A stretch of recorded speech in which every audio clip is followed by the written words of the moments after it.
Desmontando a farsa sobre a queda da fome no governo Lula. Saiu um texto no Estadão mostrando como o governo falsifica os dados, mudando a metodologia, mudando a amostragem para melhorar os dados do governo e dizer que tem os melhores resultados no combate à fome. Veja só, é um texto assinado por Franklin Wise. Ele diz o seguinte: alguns dias o Ministério de Desenvolvimento e Assistência Social comemorou a publicação dos dados de insegurança alimentar de 24, na manchete que destacava o menor patamar de pessoas em situação de fome na história. Antes disso, tá? Eu quero colocar para vocês que em todos os países em desenvolvimento, inclusive há um estudo que me foi apresentado pelo professor Marcos Lisboa, todos os países em desenvolvimento tiveram uma queda drástica na fome. Inclusive, boa parte dos países em desenvolvimento há 40 anos tinham mais fome do que o Brasil e hoje tem menos. Então, numa perspectiva comparativa histórica, mesmo que os nossos números tenham melhorado nos últimos 40 anos, o nosso desempenho foi medíocre em relação aos nossos pares, países pobres ou países em desenvolvimento. Mas vamos continuar. Antes de tudo, o que é medido e como?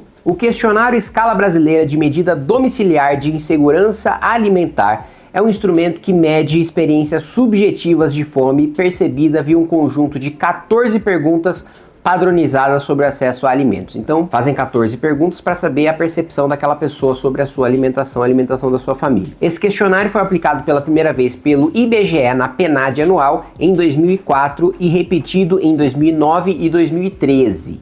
Em 2018, foi incluído na pesquisa de orçamento familiar, também conduzida pelo IBGE. Em 20 e 22, uma outra entidade, não ligada ao governo federal, encomendou a pesquisa Visijan ao Instituto Vox Populi. Em 23 e 24, o IBGE retomou a pesquisa, mas agora via PNAD contínua, que mede os dados mensalmente em vez da PNAD anual, que coletava os dados em setembro apenas. Então, vamos lá para as diferenças fundamentais. A PNAD antiga abrangia 1.100 municípios. Já a Visijan, a nova pesquisa que está sendo usada pelo governo, coletou respostas em 577 municípios. E a PNAD contínua, no modelo atual, em 3.500, ou seja, 3 amostragens completamente diferentes que você não pode fazer uma sequência num gráfico com elas, porque o número de municípios que você está pesquisando é diferente. Para você colocar num gráfico uma série histórica, para falar, olha, inflação foi daqui para aqui, PIB foi daqui para aqui, a metodologia precisa ser a mesma, porque se você muda a metodologia e coloca no mesmo gráfico, você está induzindo a pessoa ao erro. Vamos lá. PNAD contínua e pesquisa de orçamento familiar foram executadas pelo IBGE via o questionário padrão dos 14 itens que a gente já falou. Já a Visijan, ela foi encomendada pela rede Pensan e executada pelo Vox Populi, então já não foi executada pelo IBGE, com um questionário de apenas 8 itens. Então olha a malandragem. Eles colocam no mesmo gráfico dados que têm uma amostragem diferente, porque é diferente o número de municípios, e ao mesmo tempo com perguntas diminuídas. Eles tiraram 6 perguntas que eram feitas nas pesquisas anteriores. Aqui já fica claro que misturar os resultados da Visijan com a do PNAD, como o Ministério do Desenvolvimento Social fez, não é admissível pela diferença nos questionários. Viram indicadores distintos. Obviamente, se eu faço perguntas diferentes, são pesquisas diferentes com resultados diferentes. É interessante observar que em 2022, quando da publicação da segunda edição da Visijan, a própria rede Pensan, que executou essa pesquisa, chamou atenção para a diferença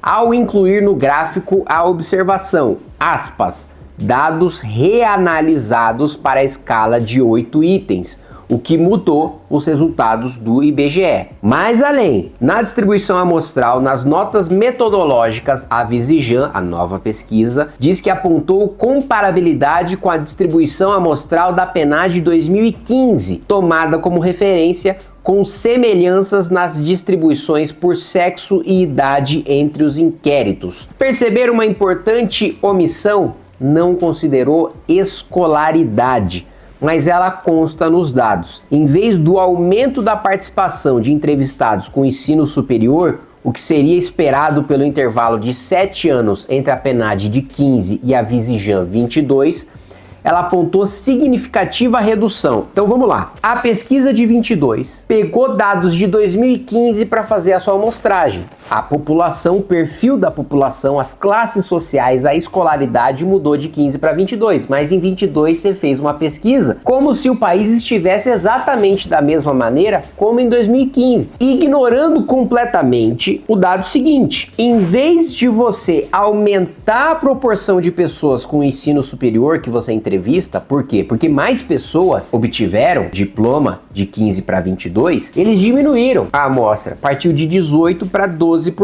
Ou seja, a amostra utilizada pela pesquisa do governo, diferente do que a própria pesquisa diz, não tem como referência a PNAD. Então, vou colocar aí os gráficos que aparecem na matéria. Aqui já poderíamos encerrar. O gráfico de linhas que ilustra a matéria do Ministério de Desenvolvimento Social é conceitualmente incorreto, pois mistura dados que não poderiam ser misturados em uma série. Mas tem um detalhe adicional no gráfico seguinte, o de colunas, que é especialmente pernicioso. Entre as colunas de 18 e de 20, tem uma observação que coloca uma nota de contexto. Aspas, desmonte das políticas públicas. No entanto, não há menção aos dois eventos bombásticos que influenciaram a série: recessão de 15 e 16 e a pandemia de 20 e 22. Ou seja, o Ministério, para querer atacar o governo Bolsonaro, que vocês sabem que eu não sou defensor, mas para atacar o governo eles colocaram, esse período foi de desmonte de políticas públicas, mas esconderam a crise causada pela Dilma em 2015 e 2016 e a pandemia de 2020, que obviamente causou fome, causou miséria. Vamos lá. Em outras palavras, ao incluir uma nota que infere efeito causal por uma alteração de políticas públicas, aspas, desmonte,